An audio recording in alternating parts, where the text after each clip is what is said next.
So I'm going to be critiquing Ben Shapiro and Cenk Uygur's 2017 politicon debate, and we're going to see what happens. Right. So, first of all, it is fair to say that, of course, the 1950s and 60s were different. We'd just come out of the war. So, but you have to consider all the different factors. So one was that factor, and the other factor that was the one I mentioned. So when Republicans and conservatives say, well, high taxes by definition will lead to slower growth, well, we know because of our experience in the 1950s and 60s that isn't true. Now, you can say there are other factors, but you can't say that the highest marginal tax rate being 70 or even 90% slows down growth, because it didn't. And it wasn't in Japan and Switzerland, it was right here. You seem to be identifying a higher tax rate in the 1950s with higher level of growth. So if that's the case, why not just tax everybody at 100% and we can have massive growth from here to eternity? Because let me just ask, since we're talking about taxes, do you think we'll see tax reform in the next few months here? Okay, so let me try to address all that in your question as well. So just real quick, look guys, I said it however many questions ago. Of course you have to find the right balance on all of these issues, including taxes. So I never said there's no end to how much you can. I'm just asking why, though. Yeah. So this leads to wait a minute. This leads to big government versus small government. You're asking me what the ideal tax rate is, and then you did a straw man there for a second and said it should be 100%. I never said that. No. In fact, I said. No, you said the economy. Let me understand. You said the economy grew faster when the top marginal tax rate was 91%. So I'm asking you, why shouldn't the top tax rate or all tax rates be 91%? You seem to be identifying a higher rate of growth with higher taxation. So I'm asking. What they're talking about is the 91% top tax marginal rate. They're both to some degree. No, I think Ben's right on this one, but what he's not mentioning is the fact that, during the 50s we had like 4 recessions. Conservatives like to point out the 50s as as a foundation of quote unquote when America was great. But we had 4 recessions in the 50s, and on top of that, 2 conservatives point the top marginal tax rate wasn't effective. The effective rate was 73%. All these people did. The rich love high taxes because all they do is they lobby Congress, and then they get loopholes and tax breaks, and we spend $100 billion in corporate welfare. So, we can tax the rich up the ass all we want, but as long as lobbying is a thing, it's really not going to be relevant, and they're just going to get it written off. In fact, the tax code, it had, I think 2 of the pages were about tax exemptions or something like that, and then the other codes were like write-offs for all these businessmen and stuff. So, yeah. On principle. You keep talking about the glories of a mixed economy. So now tell me about the glories of capital. I've heard about the glories of high tax rates. I've heard about the glories of government-provided health care. Now tell me some of the glories of actual capitalism, which is the basis for all the things you're talking. Tell me why it's good. Right. So now, look, when why are they clapping? You didn't say anything. I use the example of the 91% and 70% to give you a sense of that. I was surprised, and you'd be surprised to find out that our economy was booming in those times. That's not to say that that is the right tax rate for us today. And so the exercise of finding the right tax rate is, guys, try to follow along, okay? It's called logic. This is why everybody hates the Young Turks, because these guys are such snowflakes, man. And anybody who disagrees with them politically, they talk shit about them, and they just shit on everybody else who doesn't agree with them's ideas. Like, this is why nobody takes them seriously. Answer his question, motherfucker. You can't. That's why you're getting triggered.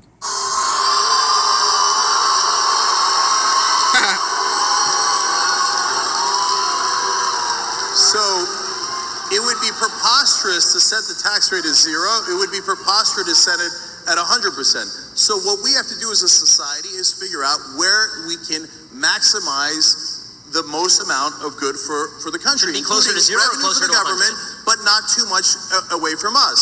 So, for example, the reason why when taxes are higher, it winds up being better for the economy is because it recirculates the money. So if you give it to the rich, this is hilarious. If you're uneducated, please at least don't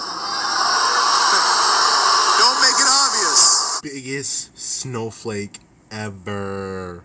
Did you guys see the video where they like asked for people to donate and they had like more dislikes than likes? I thought that was pretty funny.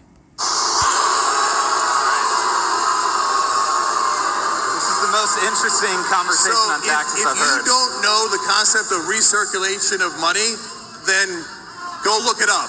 And so the way that it works is that when the middle class has more money, disposable income, they spend it. Why? Because they're not living in the lap of luxury. They're not saving it for their yacht. So they need to buy food for their family. They need education for their family. So they spend it and it goes back into the economy. If you just give it in supply side economics to the rich and hope that it trickles down on us eventually decades later, what they wind up doing with it is something that is logical. They save it. But that means it does not Yeah, trickle-down economics, Cenk is right. It doesn't work. It always usually leads to another recession. I mean, it happened with Bush, it happened with Obama. It happened in the 20s. Remember, it was the roaring 20s? And then we had that big economic crash in 2029 or 27, whichever one it was. But trickle-down economics doesn't work. Like, their whole argument is, you know, we give them all these tax breaks and then they're going to spend it all on everybody else. No. If we're going to do tax breaks, we're going to do tax breaks for everybody. And we're going to do tax breaks in the form of UBI, minimum, a living wage. Those are the type of things that we can do that will benefit every American. So trickle-down economics, it's just not true. It never works. All it does is benefits the billionaires. Circulate in the economy. And that is why when you have lower taxes, ironically, the economy does worse. But of course it's a balancing act. Okay, so now you're making a strong case for Keynesian economics, which is totally fine, obviously. The problem with Keynesian economics is that it doesn't even work in theory because, again, once you go to the logical extreme, which is remove all of the money from the rich people who are saving all their money and give it to all the poor people to buy hamburgers, that doesn't help the economy or spur the economy. That's not Keynesian economics, that's socialism, and I don't think Cenk is arguing for socialism.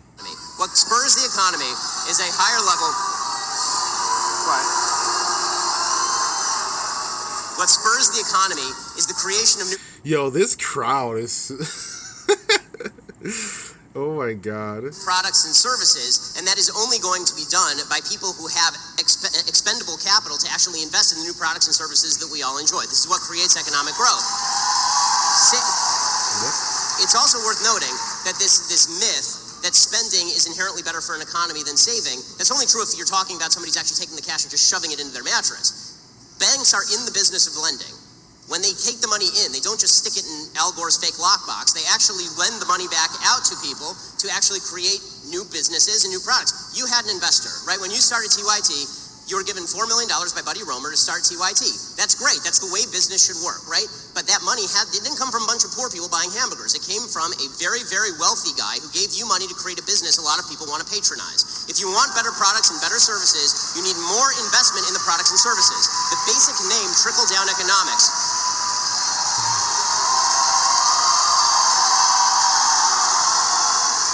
The basic name trickle-down economics is not something that any conservative even proposed. It's a leftist revision of what economics actually is, because you're not giving me the money. It was my money in the first place, created through voluntary transactions that I had with others. I've not stolen money from anyone, neither have you. And the idea that money has to be forcibly taken from you and handed to somebody at the bottom end of the economic spectrum to somehow jog the economy, that may jog McDonald's, but is not going to jog all of the creation of the products and services that make all of our lives much better today than they were 30 years ago in terms of the stuff we have access to. So, Well, Ben, I mean, last year we only made $420 billion in charity. So we have 8 out of 10 people living paycheck to paycheck, half of Americans making 30 grand or less. I mean, it would be nice to have voluntary taxes, but there's a reason why no other nation does that, because it's impossible. It's humanly impossible. Because at the end of the day, there are some people who are going to pay into it and some people who are just going to mooch off the rest of the people who are paying into it. So yeah, as long as there's going to be a state that state has to implement liberty where capitalism can't. We need socialism and capitalism, mix them together so we can maximize liberty as much as possible. Finally, as far as the idea that Republicans pass tax cuts... But to be fair to Ben's point, though, you know, these progressives believe in a lot of... Don't get me wrong, I agree with them on their social democratic reforms, but, you know, some of them believe in a lot of, like, unnecessary, like, very unreasonable taxes, like the household tax, where you tax people who make more than $29,000. I forget the percentage, but, I mean, why are we taxing working Americans, poor Americans? Like, that's silly. They're just... The problem is, with libertarians, they believe in too small government, and then you have leftists like Cenk Uygur who believe in too much government. And there just has to be a balance. We don't have to tax the rich up the ass to afford the things that we're talking about here. Universal daycare, K through 16, education and trade school, family paid leave. This is very inexpensive and affordable. And we don't have to tax the rich up the ass. It's because they're beholden to their donors. Okay, and Democrats pass tax increases because the unions give them hundreds of millions of dollars every year. And I don't see Democrats complain about this.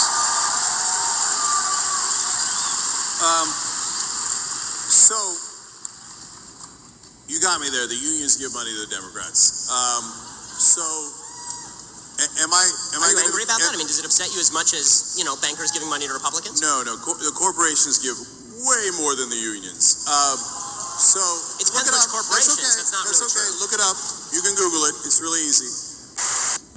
But let's not forget that Republicans do the same and worse. Who was the one who came up with the Southern strategy? That was the Republican Party.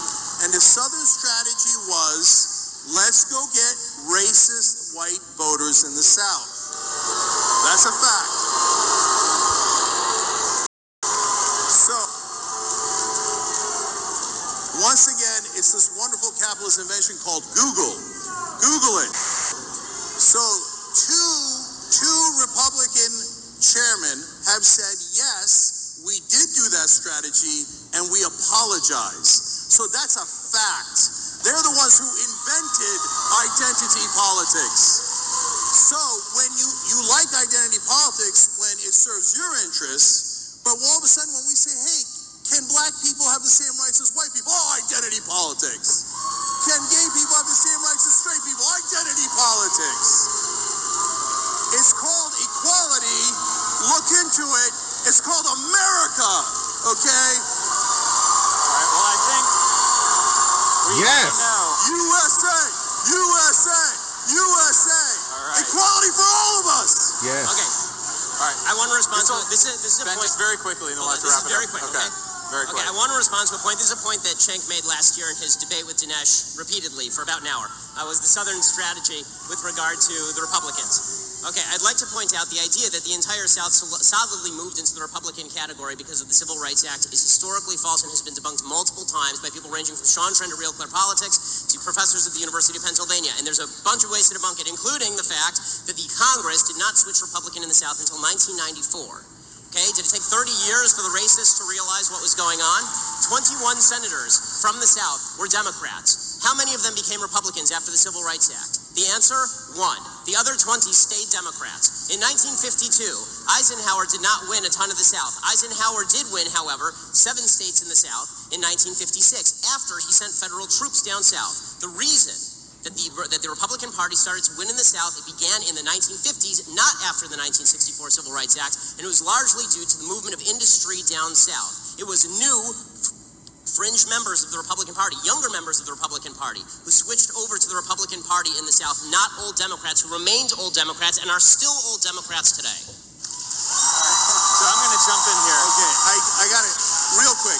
You're right. Very quick. By the way, This will be the last word. Jimmy Carter launched his 1980 campaign at the headquarters, that town in Alabama that was the headquarters for the KKK. So to pretend that it was only Republicans playing the bad and evil race strategy is just a lie. All right. Okay. Last word. So that was him responding to his own thing. Okay. So real quick, because you're right, we had a whole almost an hour-long debate on the Southern strategy. You guys always cherry pick certain windows of time. In this very narrow window of time, this people came to that. I just went from 1952 to 1994. Hold on. If you're so right, why did two heads of the RNC come out and say, yes, we did the Southern strategy, and we apologize? Why did Pat Buchanan say to me on MSNBC, yes, we did the Southern strategy, yes, we got whites to vote for us in the South, and we had a good run, okay? It wasn't me saying, it was Republican leaders, and Buchanan, who did it at the Nixon campaign, admitting that was exactly the strategy. And there were some members of the Republican Strategy Council who were doing evil things. That doesn't mean all the people who voted for the Republicans were voting for them because of those things. And to impute that motive to tens of millions of people down south is to ignore not only every public opinion poll done, but also to fail to recognize history. Damn, son. Yeah, they both made pretty good points. But if I remember, only because I haven't watched this in a few years. I think Ben Shapiro won that one. Yeah, I think he won that one. But that was good. One of the best things about, not being too partisan is I can look at both sides and actually analyze what they're saying. So, yeah, that's always been an interesting debate.